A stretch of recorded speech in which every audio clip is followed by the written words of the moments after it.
வணக்கத்தை கூறி திருமந்திரத்தில் மரபியல் என்னும் இக்கட்டுரையை உங்கள் கருத்திற்கு வைக்கின்றேன். இக்கட்டுரைக்கு நான் எடுத்துக்கொண்டது திருமந்திரத்தின் 2 மந்திரங்கள் மட்டுமே. அந்த மந்திரங்களின் அறிவியலை உணர, தமிழை வியக்க, இரண்டையும் சேர்த்தளித்த திருமூலரை வணங்க ஒரு அறிவியல் முன்னோட்டம் தேவை. ஒரு உயிரினத்தின் பண்புகள் தலைமுறைகளின் வழி பயணம் செய்து பாதுகாக்கப்படுதல் மரபியல் எனப்படும். அறிவியலில் மரபியல் கோட்பாடுகளின் முன்னோடி தந்தை கிரிகர் ஜான் மெண்டல். 1866 இவர் வெளியிட்ட மரபியல் கோட்பாடுகள் மிக நீண்ட கால கருத்து வேறுபாடுகளுக்கு பின்னர் 1900 ஏற்றுக்கொள்ளப்பட்டது. 16, 17ஆம் நூற்றாண்டுகளில் தெளிவற்றிருந்த கருவியல் கோட்பாடுகள் 18ஆம் நூற்றாண்டின் இறுதியில்தான் நிலைப்பட்டது. பண்புகளில் மரபியல் சரித்திரம் இவ்வாறு இருக்க, ஜெர்மன் உயிரியல் அறிஞர் ஹென்கென் 1891ஆம் ஆண்டில் வண்டுகளின் விந்தணுவின் தோற்றத்தில் ஒய் இனக்கீற்றுகளை அறிமுகப்படுத்தினார். வில்சன் மற்றும் ஸ்டீவன்ஸ் 1902 ஒய் மற்றும் எக்ஸ் இனக்கீற்றுகளே ஆண் பெண் வேறுபாட்டை அளிக்கின்றன என்பதையும் நிறுவினார்.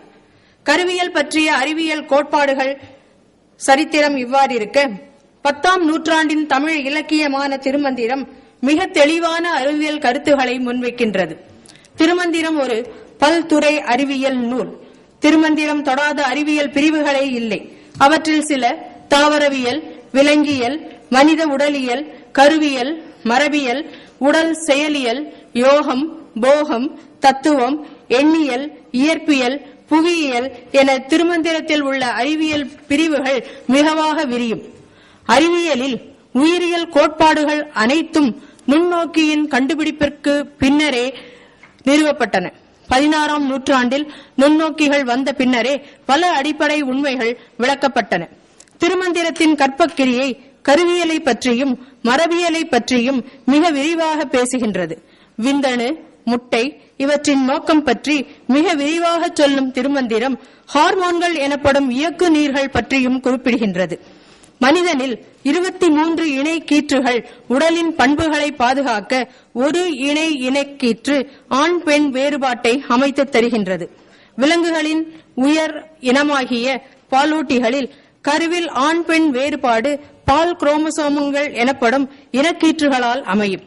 பெண்ணில் XX என்ற ஒரு இணையும், ஆணில் XY என ஒரு இணையும் இந்த பால் வேறுபாட்டை கொண்டு வருகிறது. எக்ஸ் குறியீடு பெண் தன்மைக்கு ஆனது என்றால், பெண்களின் முட்டை தாய் செல்களில் XX என்று ஒரு இணை இனக்கீற்று காணப்படுகின்றது. ஆணின் விந்தணு தாய் செல்களில் X இனக்கீற்றுகள் ஒன்று மட்டும் காணப்பட்டு XY என அது அமைந்திருக்கிறது. X இனக்கீற்று பெண் தன்மைக்கானது என்றால், ஆண் தன்மையை நிர்ணயிப்பது ஆண் இனக்கீற்றில் உள்ள Y இனக்கீற்றாகும். இனப்பெருக்க முறையின் சரித்திரத்தை பார்க்கும் பொழுது, ஒரு உயிரி இரண்டாகவோ அல்லது பலவாகவோ பிரிந்து அடுத்த தலைமுறையை உருவாக்குதலே நடைமுறையில் இருந்து வந்தது. இவ்வுயிரிகள் இப்போதும் இவ்வாறே இனப்பெருக்கம் செய்து கொண்டிருக்கின்றன. பரிணாம வளர்ச்சியால் உயிரிகளின் உடலமைப்பில் சிக்கலான வளர்ச்சிகள் அமைந்த பொழுது உடல் இரண்டாக பிரியும் தன்மை குறைந்து மறைந்து விட்டது. இயல்பாய் இருந்த இனப்பெருக்க முறை தடைப்பட்டதால் மாற்று முறைக்கான தேவை தோன்றியது. உடலில் இருந்து எல்லா பண்புகளையும் தன்னிடத்தே கொண்ட செல்கள் பிரிந்து வெளிப்பட்டு கருவாகி தலைமுறைகளை வளர்த்தது. இது போன்ற முறை நடைமுறைக்கு வந்தபோது ஒரு உயிரியே 2 செல்களை தோற்றுவித்து இனப்பெருக்கத்தில் பங்கேற்றது. ஆண் பெண் வேறுபாடு இவ்வுயிரிகளில் காணப்படவில்லை. இனக்கீற்றுகளின் பரிணாமத்தின் பொழுது XX என்ற இருந்த இணைக்கீற்றுகளில் ஒன்று மாற்றமடைந்து ஒரு பகுதியை தொலைத்து Y ஆகியது. இதன் பின்னர் XY என்று அமைந்த இனக்கீற்றுகள் கொண்ட உயிரினங்கள் பெண் தன்மையிலிருந்து வேறுபட்ட குணங்களை வெளிப்படுத்தி ஆணாகியது. அடிப்படையில் பெண்ணாய் தாயாய் மட்டுமே இருந்த உயிரினங்கள் இனப்பெருக்க பரிமாற்ற மாற்றங்களால் ஆண் பெண்ணாய் தாய் தந்தையராய் உருமாறின.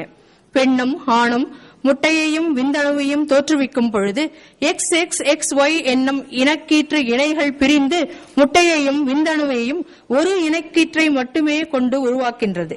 எனவே பெண் உருவாக்கும் அனைத்து முட்டைகளும் X இனக்கீற்றை மட்டுமே கொண்டிருக்கும். ஆண் உருவாக்கும் விந்தணுக்கள் இருவகைப்பட்டது. ஒய் இனக்கீற்றை கொண்ட விந்தணு, எக்ஸ் இனக்கீற்றை கொண்ட விந்தணு என அவை இருவகைப்படும். கருவுரலில் எக்ஸ் முட்டையும் எக்ஸ் விந்தணுவும் இணைந்தால் எக்ஸ் எக்ஸ் என்ற இணையை கொண்ட கரு பெண்ணாகவும், கருவுரலில் எக்ஸ் முட்டையும் ஒய் விந்தணுவும் இணைந்தால் எக்ஸ் ஒய் என்ற இணையை கொண்ட கரு ஆணாகவும் உருவெடுக்கின்றது.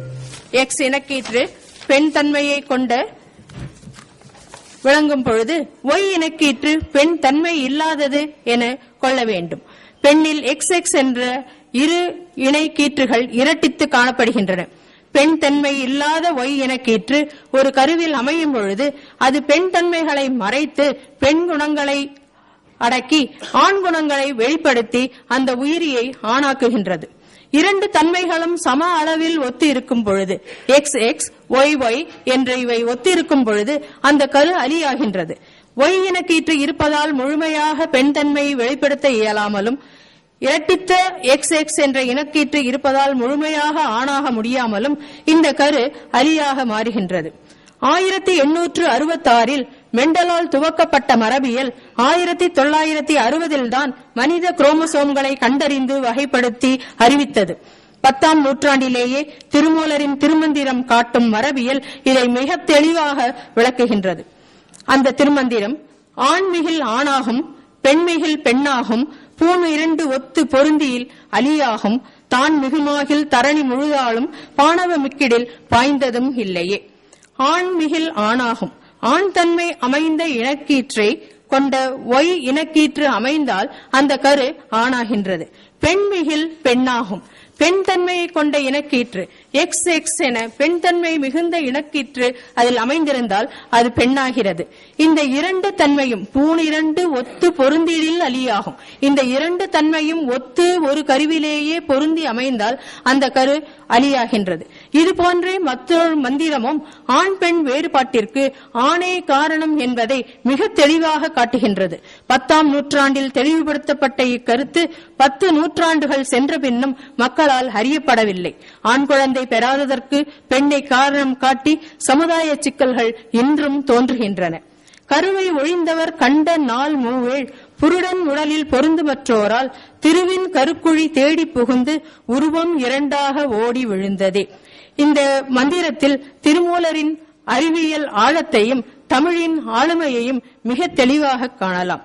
கருவை ஒழித்தவர் என்று அவர் கூறுவது ஆணை. கருவை ஏற்க இயலாத, கரு சுமக்கும் தன்மை இல்லாத ஆணை. நாள் மூவேள் என்பதை இவ்வாறாக விரிக்கலாம்.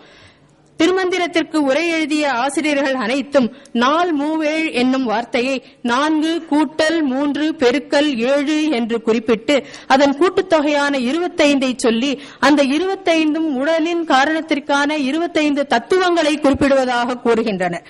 அந்த நாள் மூவேள் என்னும் வார்த்தையையே 4 பெருக்கல் 3 பெருக்கல் 7 என்று கொண்டால் அதன் கூட்டுத்தொகையாகிய 84 விந்தணு உடலில் உருவாகும் காலத்தை குறிப்பிடும். கருவை ஏற்க இயலாத ஆணின் உடலில் 84 நாட்கள் பொருந்தி உருவாகும் விந்தணு பெண்ணின் கருக்குழியை தேடி சென்றடையும். எவ்வாறு உருவம் இரண்டாக ஓடி வீழும் என்று திருமூலர் குறிப்பிடுகின்றார். இங்கு திருமூலரின் அறிவின் ஆழம் மிக தெளிவாக விளங்குகிறது. கருக்குழி தேடி புகழ் என்னும் சொல்லும் போது கருக்குழியின் வாசலில் விடப்பட்ட விந்தணு அந்த கருக்குழியை நோக்கி தவளையின் தலைப்பிரட்டை போல் தனது வாளால் நீந்தி சென்று சேர்கிறது. அதை கருக்குழியை தேடி புகும் என்று திருமூலர் உரைக்கின்றார்.